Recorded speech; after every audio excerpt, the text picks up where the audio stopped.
Assalamualaikum warahmatullahi wabarakatuh. Inilah kisah Khalifah Umar dan rakyat jelata.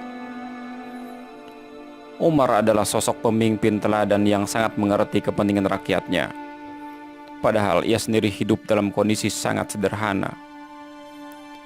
Pada suatu malam, sudah menjadi kebiasaan bahwa Khalifah Umar bin Khattab sering berkeliling mengunjungi, menginvestigasi kondisi rakyatnya dari dekat.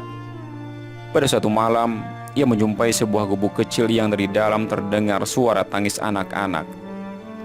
Ia pun mendekat dan mencoba untuk memperhatikan dengan sesama keadaan gubuk itu. Ternyata dalam gubuk itu terlihat seorang ibu yang sedang memasak dan dikelilingi oleh anak-anak yang masih kecil. Si ibu berkata kepada anak-anaknya, "Tunggulah, sebentar lagi makanannya matang." Sang khalifah memperhatikan dari luar. Si ibu terus-menerus menenangkan anak-anaknya dan mengulangi perkataannya bahwa makanan yang dimasaknya akan segera matang. Sang khalifah menjadi sangat penasaran karena yang dimasak oleh ibu itu tidak kunjung matang, padahal sudah lama dia memasaknya. Akhirnya Khalifah Umar memutuskan untuk menemui ibu itu. "Mengapa anak-anakmu tidak juga berhenti menangis, Bu?" tanya sang khalifah. "Mereka sangat lapar," jawab si ibu. "Kenapa tidak cepat engkau berikan makanan yang dimasak dari tadi itu?" tanya khalifah. "Kami tidak ada makanan. Periuk yang dari tadi aku masak hanya berisi batu untuk mendiamkan mereka. Biarlah mereka berpikir bahwa periuk itu berisi makanan. Dengan begitu, mereka akan berhenti menangis karena kelelahan dan tertidur," jawab si ibu itu. Setelah mendengar jawab si ibu, hati sang Khalifah Umar bin Khattab terasa teriris.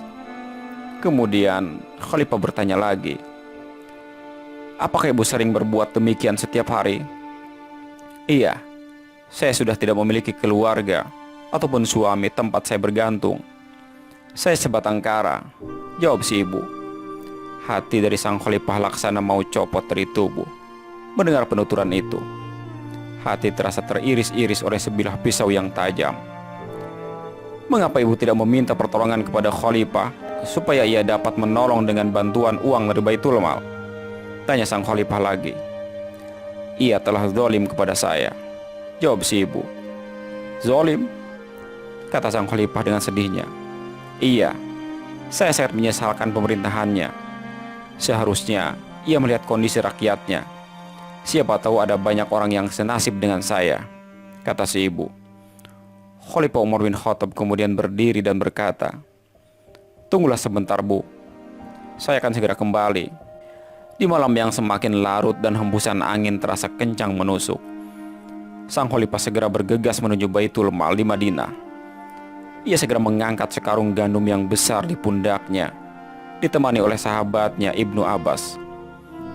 Sahabatnya membawa minyak samin untuk memasak. Jarak antara Madinah dengan rumah ibu itu terbilang jauh, sehingga membuat keringat bercucuran dengan derasnya dari tubuh Umar. Melihat hal itu, Abbas berniat untuk menggantikan Umar untuk mengangkat karung yang dibawanya itu. Tapi Umar menolak sambil berkata, "Tidak akan aku biarkan engkau membawa dosa-dosaku di akhirat kelak. Biarkan aku bawa karung besar ini karena aku merasa sudah begitu bersalah atas apa yang terjadi pada ibu dan anak-anaknya itu." Beberapa hari lama kemudian, sampailah Khalifah dan Abbas di gubuk ibu itu. Begitu sekarung gandum dan minyak samin itu diserahkan, bukan main gembiranya mereka. Setelah itu, Umar berpesan agar ibu itu datang menemui Khalifah keesokan harinya untuk mendaftarkan dirinya dan anak-anaknya di Baitul Mal. Setelah keesokan harinya, ibu dan anak-anaknya pergi untuk menemui Khalifah. Dan betapa sangat terkejutnya si ibu begitu menyaksikan bahwa lelaki yang telah menolongnya tadi malam adalah khalifahnya sendiri, Khalifah Umar bin Khattab. Segera saja si ibu minta maaf atas kekeliruannya yang telah menilai bahwa khalifahnya zalim terhadapnya. Namun sang khalifah tetap mengaku bahwa dirinya lah yang telah bersalah. Wallahu a'lam bishawab. Semoga bermanfaat. Wassalamualaikum warahmatullahi wabarakatuh.